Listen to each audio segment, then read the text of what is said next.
Welcome to One of Those, the show that explores the artist sneaker culture. I'm your host, Adam Butler, back with another episode. Thank you so kindly for being here. Cool episode for you guys, an informative episode for you guys today, man. So I'm really looking forward to this one. But before we jump into it, you know what it is, man. You want to give yourself a holiday gift. You really want to treat yourself for the holidays, and you need to be subscribed to the Up On Game Network. You need to go do it now. New shows all the time. All sorts of information. Athletics, fashion, everything in between, man. We got it all on the Up On Game Network, and it's there right now. Up On Game on YouTube, Up On Game on podcasting platforms. Go subscribe right now. And when you do that, you subscribe to this show. So continue to support this show and continue to support the team. We got a lot for you. Sneaker culture is a creative culture, and there's a lot of dope creative people within it. And a lot of people, it's not just Nike and Adidas and the big brands. It's a lot of people outside of that create cool sneakers and cool streetwear. But every now and then you may cross the line, as they may say, or by a company's standards or in a company's opinion, you may cross the line. You may make a sneaker that looks a little too much like something else. You may steal an idea, or in most cases, the bigger companies may steal an idea from you. And then this is when lawsuits come into the game, and this is when things get ugly, okay? There's a sneaker called the KOOL KIY, okay? This sneaker, you can see it. It looks just like a Jordan 1, okay? If you probably seen people wearing this sneaker, and if you aren't big on sneaker culture, probably didn't realize it wasn't a Jordan 1, all right? They have become super popular. Celebrities are starting to wear them, have been wearing them for a while, actually, and they've been a thing. And I think you know where I'm going with this one, okay? Recently, Nike announced that they are suing KOOL KIY and a couple of other associates that are along with it. In fact, I got the glasses in hand. I think I'm going to have to read about this one just so you know exactly what's going on. Let's put the glasses on. Let's get to it. All right, this is according to ballalert.com. Shouts out to Baller Alert. KOOL KIY hit with a copyright infringement by Nike after his highly sought after shoe line gains traction. Okay, I'm going to read the first paragraph from this. The massive sneaker company filed a trademark infringement lawsuit against founder Naquan Avenger, popularly known as KOOL KIY, and David Weeks of By Kai LLC. Also being sued in the same case is Bill Omar Cariscolo. Hope I said that right. Of Reloaded Merch LLC, known by his popular Instagram moniker Ami and a Hellcat. All right. These guys, they're being sued. They're being sued by Nike now. Let me take the glasses off. I can take the glasses off now. All right. I like that one. Huh? Anyway, they're being sued, and this reminds people of the John Geiger case. John Geiger was making the Air Force One with his logo on it, got sued, and eventually settled with Nike, right? So the ending of this story has yet to been written. It's an interesting thing, and I had to bring on some help to talk about it. My man that is my own personal, he's like my personal on the scene reporter. My boy Paul Spann, who has really been studying up on this one, is here to talk about this. We're going to talk about this. We're going to talk about bootleg culture within sneaker and streetwear culture. What does this mean for the future of it? Nike's starting to sue people now. So what does this mean? All right. Also, what does it mean for just other people that just are being creatives in the culture? What does it mean? We're going to talk about it. Matter of fact, we're going to get into it right now. Let's jump into it. Paul Spann's in the building. Paul Spann, what's happening? Man, I am wonderful, brother. How are you? You know, I'm clearly vacationing in England right now, so everything is wonderful. Listen, shout outs to the UK, though. So we have had private conversations about this, not this particular thing, but about this company before. KOOL KIY, the sneakers. For anyone, I kind of explained this in the intro, but these are the joints that basically look like Jordan 1s, okay? They Jordan 1s. The Jordan 1 silhouette with like a little lightning bolt on them. I showed a picture of them in the intro. I don't know why I'm re-explaining this, but either way, the KOOL KIY kicks. Okay. You and I had a conversation about this before they were getting sued by Nike, which should come as no surprise to anyone, right? But before they got sued by Nike, you and I had a very long conversation about whether or not we should support that company. You know what I mean? Them being young black men like ourselves, entrepreneurs, you know, doing something, us being sneakerheads, us being the type of sneakerheads that are very much interested in representing our culture when we wear certain Yes. things, this, that, and Yes. another. That's why we like Virgil. This is why we like stuff like Yeah. this, because The stories black, behind the shoes, all those right, things. right. For the people that didn't hear our conversation, and again, you don't gotta, I don't know how you feel about it now. We haven't talked about this since. What are your thoughts on the KOOL KY sneaker? All right. So obviously, this is a layered conversation. For me personally, like when I look at them, right, and I've seen the host of celebrities that wear them, I've seen all those things, and this is just me personally. Yeah, they look just like a Jordan 1. They look just, and even the other ones that the other young man that's the co-defendant with them, even the ones he does, they look exactly like SB Dunks. I mean, almost they literally copy like the Ben and Jerry's, like they literally copy these things. So for me personally, if the shoe, and I'm not talking about their business acumen, I'm not talking about blocking their money, I'm not talking about any of that. For me personally, the shoe looks just like a Jordan 1. I personally would rather just buy a Jordan 1. Me personally, that's the honestly, in that regard, that's the only thing that I can personally say. I know some of the Jones had like crazy colors and all those things, but just what honestly, and this may just because I'm older and all those things, certain things I just personally just don't get into. You know what I'm saying?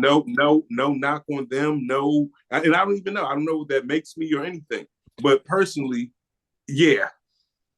I don't think it makes you. It looks just like a Jordan 1. I don't think it makes you anything on it. And this is the conversation we had, right? For the audience, we had a big conversation about whether we should support that sneaker or not. You called me in conflict. Yeah, it was. About supporting that sneaker. You know what I mean? I didn't know which way to go. Yeah, and I was kind of on the side of, man, whatever. You know what I'm saying? Like I don't feel the need to do anything. And the reason why I felt that way was because the price point on them joints. Okay.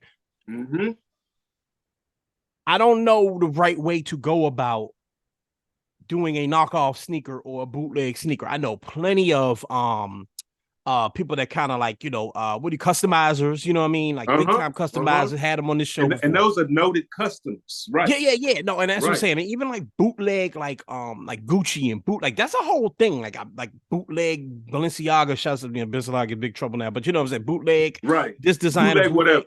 Yeah, that's a thing, and I understand that, you know what I mean? And I might actually think some of it is kind of cool, right? Like the stuff that kind of looks like it, whatever. Even if I wouldn't personally wear it, I get it. So I'm not against a bootleg Jordan 1, right? I'm not against the idea of a bootleg Jordan 1. We're not talking about whether or not they should have been sued or not. We're going to get to that in a moment, okay? But I'm not against a bootleg Jordan 1. What I am not loving, I'm not necessarily against this, but what I don't love is the idea of, oh, but this is a $300-400 sneaker or whatever the price point was on those joints every now and then. And the idea of like, but you gotta support me because I'm a black man. I hate that strategy. I don't like when the dude on the corner trying to sell me a T-shirt is saying that. I don't care. $70. Yeah, like at the end of the day, I'm gonna support you, but don't lie to me. Especially when the quality of this thing. And I've never owned a pair of these joints before. Okay, so some of this is secondhand information. I've had them in my hand before. Yeah, but I never like wore them on my feet. So again, no disrespect to anybody thinks that sneakers like but they not great quality, not even the same quality as the Nike Jordan 1. So when I say I'm not like pressed to support them, it's not because I'm a shill for Nike or I only, it's not that. Again, if this were a bootleg Jordan 1 and it was like, yeah, but you know what though, it's a boot, like when you get a bootleg Gucci, like the Gucci you find like in a thrift store or something like that, or in a DTLR or something, it look like Gucci, but it really ain't. You're not spending Gucci money on it. That's why it's called bootleg. These things cost more than the retail Jordan. They do. And even on resale, sometimes the Jordan 1 or whatever may not reach $300, $400, $500. I never seen a KOOL KY for $500, but you get my point. Off break. Yes, that's what I'm saying, Pete. Yeah. So I never liked the idea of that anyway, to be honest, for a less quality sneaker. You dig? Yeah, I feel you. Like, and once again, I'll preface that also. I personally have never owned a pair.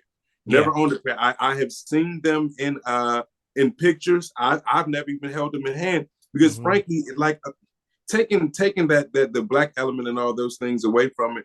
Honestly, I just personally was never interested. And it is when I proposed that question to you because I was thinking like, what did what is my psyche telling me? What is my, like, you know me, man. Yeah. I'm here with it. Yeah, You know what I'm yeah, saying? yeah, yeah, yeah. So I was thinking about that, but yeah, I wasn't interested. Okay, so they talk about you know, about their shoe and things being an inspiration, that the Jordan 1 that is inspired by it, Yeah. which makes sense, but they look just like a Jordan 1.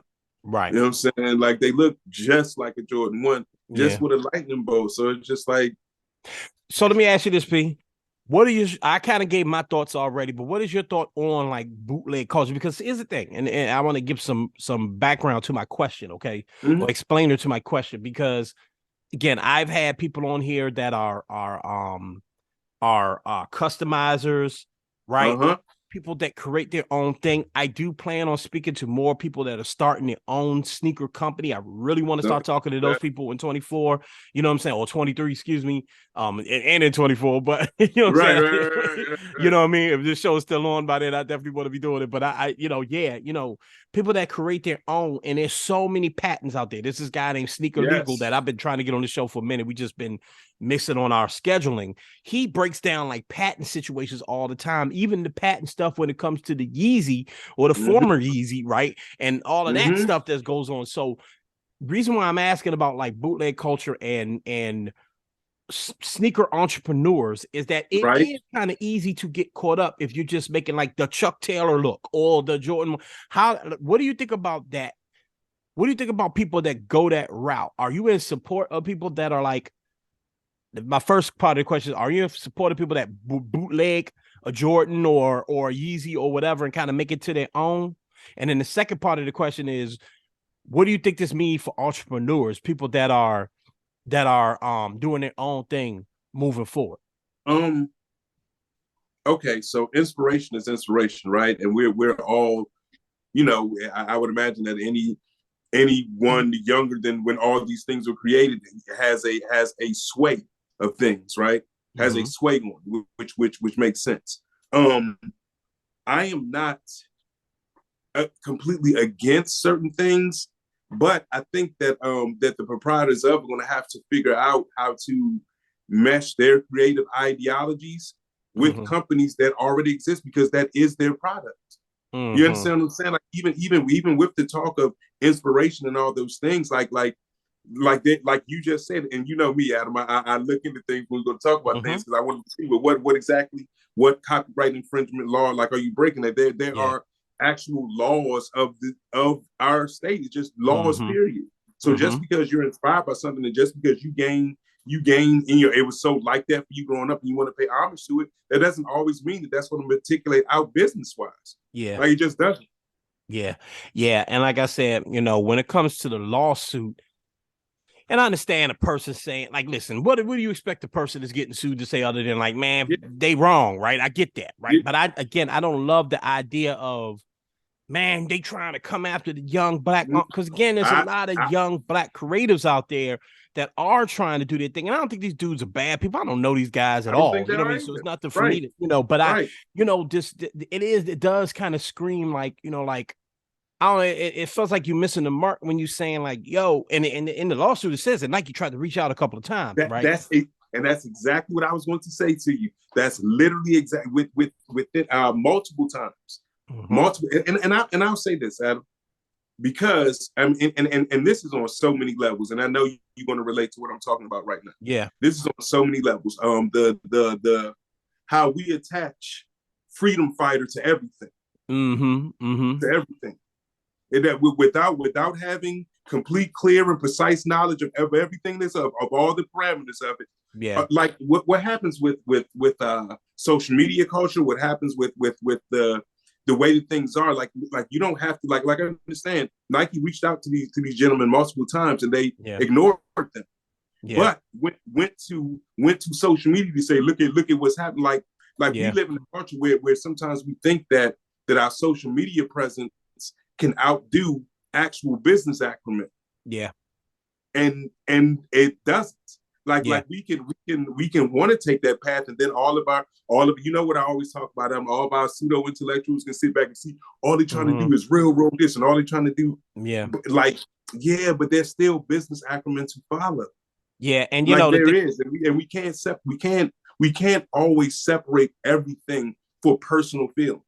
Right. And that's the thing. And even, again, and as this is to make it to like a racial conversation, but like you look at the John Geiger situation, right? Like John Geiger was being sued by Nike. He made the Air Force One that basically Air Force One with his stuff on it. You know what I mean? And I get it. That's just like, that's why I say this is a complicated thing. And by the way, John Geiger settled his trademark infringement lawsuit with Nike. You know what I mean? So maybe Nike was reaching out to these guys and saying like, yo, how can we look, we just went through this with John Geiger. We had to settle with Slim. Okay. So again, it's not like an open and shut case. Okay. We had to settle with this man. Maybe there's a way to settle with you. Maybe there's something we can do. We don't know. I don't know. Again, I wasn't privy to these conversations, but to treat it like a war over something that you say is an inspiration.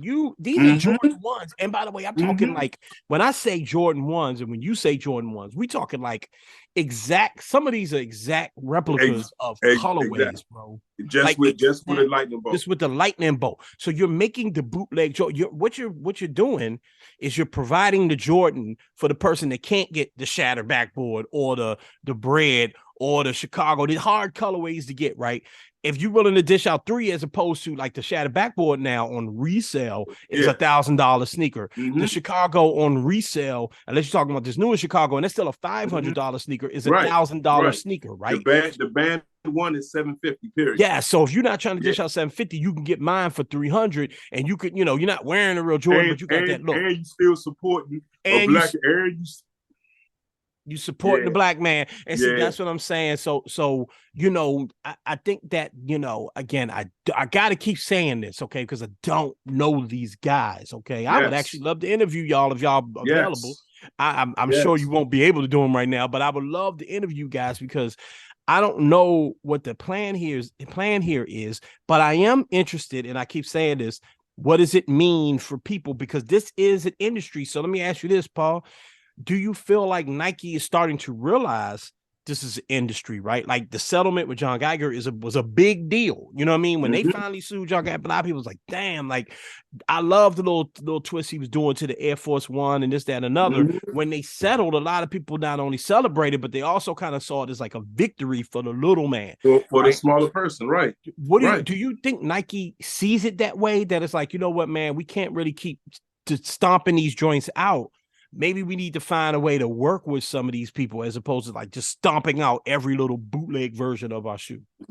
Nike is a $1 billion corporation. Right. $1 billion corporation. Right. So I would imagine that their higher ups and their money people are always looking for their bottom line result. I would imagine that. Yeah. Now, I would imagine there are different creators. I would imagine, people like Tinker and the younger creative team that they have. I imagine they're having conversations like, hey, listen, these people are coming. Like, then this stuff is going to keep on going on. So we're going to have to figure out, a lane to possibly merge. Honestly, bro, either merge with it or squash it. Yeah. Like, I think that like, you know what I'm saying? Like, I'm always for someone being inspired and someone attempting to create something. But I would also caution in being fair. Like, and I know it's a hard thing to say because like shoes are shoes, and of course we're gonna have a bias because we saw these. But like real talk, you have to, like, if you want to be innovative, you're gonna have to do something different or figure out something because trademarks and patent, because they do have a trademarking and patent that already exists. And flattery doesn't mean it correlates to good business because they're flattered by what you're doing. Yeah. But the real question is, Pete, and that's real, but just to play, my good man doesn't like when I use this term, but to play devil's advocate. The other side of the fence of the coin, or however you want to put it, right? Or devil's advocate. But anyway, no, I'm joking. Anyway, just to kind of see it, like, if Nike, you said it, they're $1 billion corporation, there's no way KOOL KIY kicks or John Geiger joints or any of this is going to ever seriously put a dent in the sale of a Jordan 1, not even the Jordan 1 like mid, right? There's no way, right? The mid always gets his disrespect. Hey, the go mid, for it. damn those mid. No, but seriously, because I bring up the mid because that's a sneaker that people don't care about, Right, but it sells in droves because just people that just like go to the store and like, I want Jordan and don't know what they're looking at will buy look, we both had this. Somebody come to you with a Jordan and be like, yo, you see these? I got this. And you're like, yeah, no doubt. And I like mids, cool. but yeah, like, yeah. Cool. You got don't say, you know what I mean? So Jordan 1 mids sell. Regular Air Force Ones sell, right? And I'm bringing this up because of the Geiger and because of the Kool Kis. Right. They never put a real dent into the sales of these. So why do you think Nike cares? I don't know, man. Like I say, like corporation, it could be convoluted, man. And let's just, and I'm just walk with this. Mm-hmm. Okay, these are these smaller guys. These are these smaller guys right now. But understand, these guys were also able to get distribution from a major company. You know, these guys are still, so understand, like this may be like they can look at it like this is a small operation currently. Yeah. But these guys were able to get a distribution and a manufacturer. These things aren't manufactured here, and like the Chinese company that's behind making these is also getting sued. Yes, so they have like they're so like, okay, we have these two guys and they're this small now, but they have enough reach to get a distributor, to get a manufacturer, to do all those things, and they're just them. In years to come, now what if some of these people get a real money behind them? Yeah. What you understand what I'm saying? So it's a like I say, there's an element you can think about solely the small, the business person, all, and of course we're always for that. So like, and what I'm saying, because I'm not trying, what I'm saying is I think that these people have to figure out the good median, because in truth you don't have enough weaponry to go to war with Nike. Yeah, you don't. Yeah, you don't. Yeah, like understand they have enough, and who knows what that makes them as a company. It might make them screwed up, but understand they have a surplus of money for this. Yeah, they got a division. Yeah, they have a division solely to do this. Yeah. You know what I'm saying? So like, in interest of and I'm not even talking about just bowing down, but in interest of continually doing what you're doing, you need to figure out a way to like not like, man, and I've been, I was so inspired by them and now screw them. Now you need to figure out a way to make this work. Yeah. So you can still, and one last thing I'll say about it before we wrap this up is that that's very true, and it's also the element of what if Reebok starts doing this? What if New Balance starts doing this? What if Adidas starts doing this, right? What if this upcoming sneaker company that ain't two dudes, is just, customized, it's another big time, some Chinese company. It's one of them. What if they just take? What if Lee does this? Yeah, you know what I mean. What if that happens? You know what I mean. So yeah, and it reminds me. Speaking of Jordan, it reminds me years ago. It was like was it like a grocery store or something like that? They called themselves like Air Jordan something or whatever, and Jordan famously sued them, and everybody was kind of like, oh man, Michael Jordan suing this. But what he did is he sued him. He took all of that money and he donated it, I believe, to some charity or whatever. Like, so everything he got from it. But and the point was, same thing happened with old Kanye. It was like some chicken joint, Kanye's chicken, some stupid thing that was happening. Some restaurant had like the Yeezy burger or something like that, and he sued. Now, mind you, I don't know why Kanye sued, but Jordan's reasoning was, look, it's not that I need the money, it's that I do have to protect the thing I own. Is my image, you know what I mean? So yeah, I gotta be able to do this. So I get it, man. I wish those brothers luck, man. I really do. So do I. Yeah, I don't want to see anybody. I don't take any pleasure, in these dudes going down. I don't know these dudes. I've seen some people online that seem to know them that feel otherwise. I don't know them. So again, I was never buying the sneakers anyway. I hope it gets worked out. I hope it's more of a John Geiger. I hope so too. Situation. I hope so too. Yeah, you know what I mean. So, but I also caution people to look at things all the way across the board and like I said, and understand like I know, even though these people are small businessmen and they created something, Nike created something too. There it is, and that's pretty much the perfect way to end it, man. Paul Spann, appreciate you as always, brother. Always, bro. Great insight. All right, brother. All right. Big shout outs to Paul Spann for joining me, man. Listen, again, I don't know these guys, so I don't wish them any ill will, man. In fact, I really would like to talk to them. Hopefully, they can come on the show and kind of talk about what's going on. I know what it's like when you're in a lawsuit, so it's really, I don't know if you're able to talk right now, whatever, but it'd be really cool to chat with you guys and figure out just what's going on and what's the future for your company. And I do wish you all well. Again, it's not the sneaker I was going to be buying. I wasn't really into it. Some of the, the narrative around it, whatever. But at the end of the day, I don't want to see anyone getting sued, and I don't want to see anyone going through a hard time, man. So it is business, so we'll see how it goes, all right? Anyhow, man, you know what it is. Listen, Sneaker of the Year coming in 2 weeks. Sneaker of the Year, the Sneaker of the Year list coming in 2 weeks, man. I've been working on this one. It's coming. We're going to talk about it. It's going to be a hell of a way to end this season of What Are Those and jump right into 2023 with more cool stuff. All right. So until then, you know what to do. Follow me, MSR_Adam. MSR_Adam. Follow the squad, the Up On Game Network, as I say all the time. So much dope stuff going on over there. And of course, follow the team, the On My Feet Network, bunch of cool dudes over there. Follow them, they're doing dope stuff. All right. Remember to mind your mental health, people. Mind your mental health is vital, especially around this holiday season. You got to do it, okay? Mind your physical health is vital, especially around this holiday season. You got to do it. But the one thing you have to do that embodies all of that is never forget, and please continue to be great. I'm up out of here. Peace.